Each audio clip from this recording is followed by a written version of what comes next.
Hey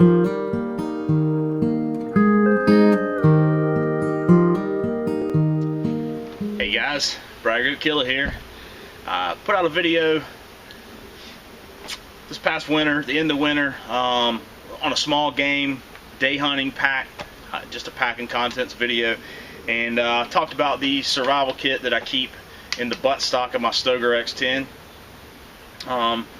Also, a buddy of mine responded to that video, William Collins. Go ahead and follow the link here in the player viewer or in the player window or in the description to William's channel, and check out his channel. He's a knife maker from Texas, awesome guy, great videos. Anyway, he did a video in response to the video that I mentioned that I was gonna do showing this kit, and anyway, so I feel like I have to make the video now. So thank you, William, for calling me out and getting me out of the house and making me do this video. And everyone else, stick around, and hope you enjoy the Buttstock Essentials kit that I keep in the Stoeger X-10 177 caliber spring action air rifle. Stay with me.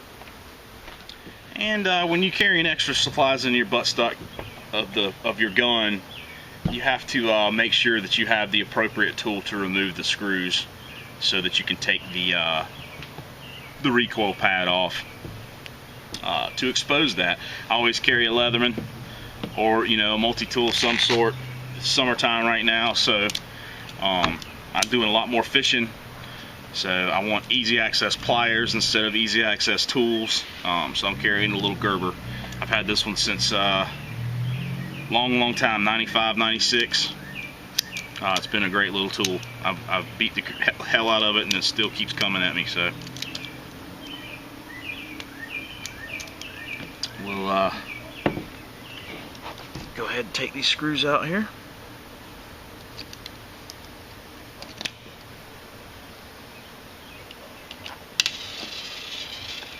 And of course, if you're in an emergency situation and you need this stuff, you're gonna have to be real careful with those screws. I thought about maybe spray painting them blaze orange or something so I don't lose them.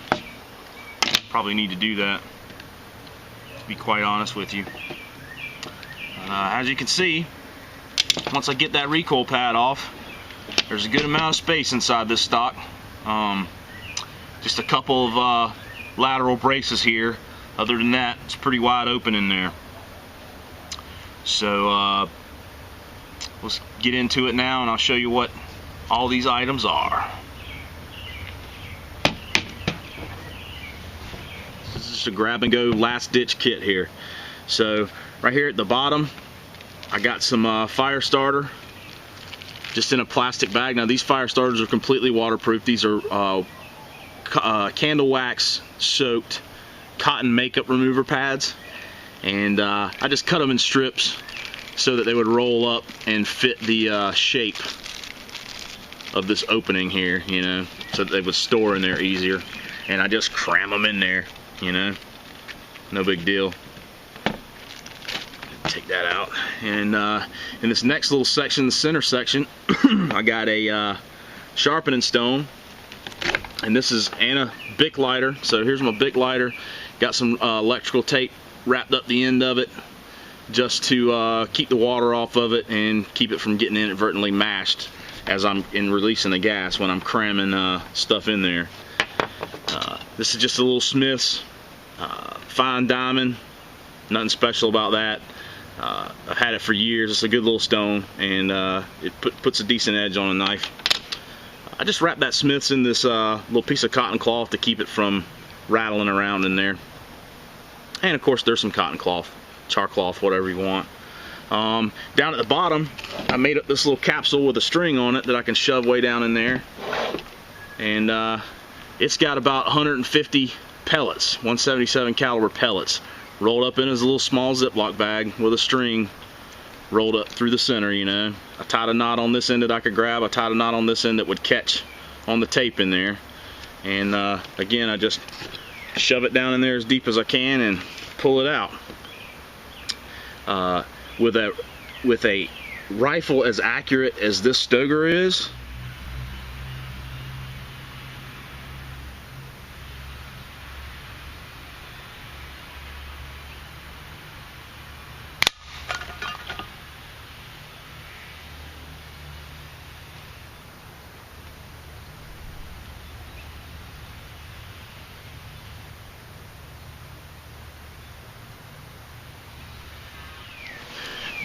150 rounds will get you a long way down the road.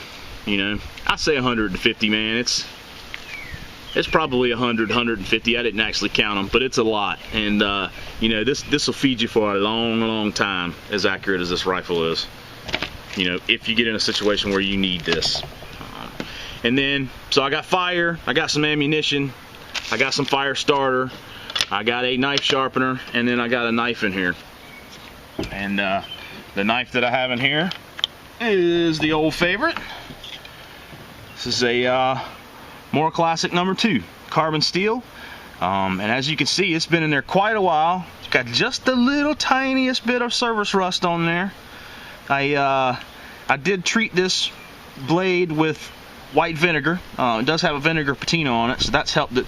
But you can see on the edge bevel where I've sharpened it, there's no rust at all. So with this rubber recoil pad, this thing's staying pretty waterproof. I've had this out in a lot of weather, man, and this kit's been in here quite a while. Been in there all winter long and all spring. Of course, I haven't been doing any hunting this spring. It's been in my gun closet, but anyway, great knife. If you know what you're doing, this and you know, this and a multi-tool, man, you're just so much better off than somebody that's out that gets stuck out there with nothing. And for the more classic number 2, there was enough room in this section to shove the sheath inside. Comes all the way down to the bottom, and at a certain point the sheath got too wide for me to stick it in there any further. So I actually took a hacksaw and sawed the sheath off.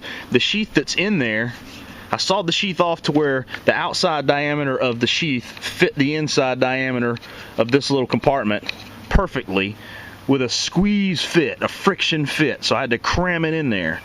So there's about 3/4 of a Mora sheath inside there. That keeps my edge from getting damaged and keeps it from making any noise when it's in there. And because the Mora sheaths are ambidextrous, it really doesn't matter how you shove it in. Anyway, so that's what I carry in my emergency toolkit, buttstock kit on the Stoeger X-10 spring action air rifle. Fire starter, lighter, ammo, knife, sharpener, and you know, I'm good to go. Doesn't add a lot of extra weight to the gun. This is a real heavy gun anyway, but it doesn't add a lot of extra weight to the gun, and increases my capability, and you know, just gives me that little ace in the hole should I need it out in the woods. Hope you guys enjoyed that. We'll see you on the next one. Later.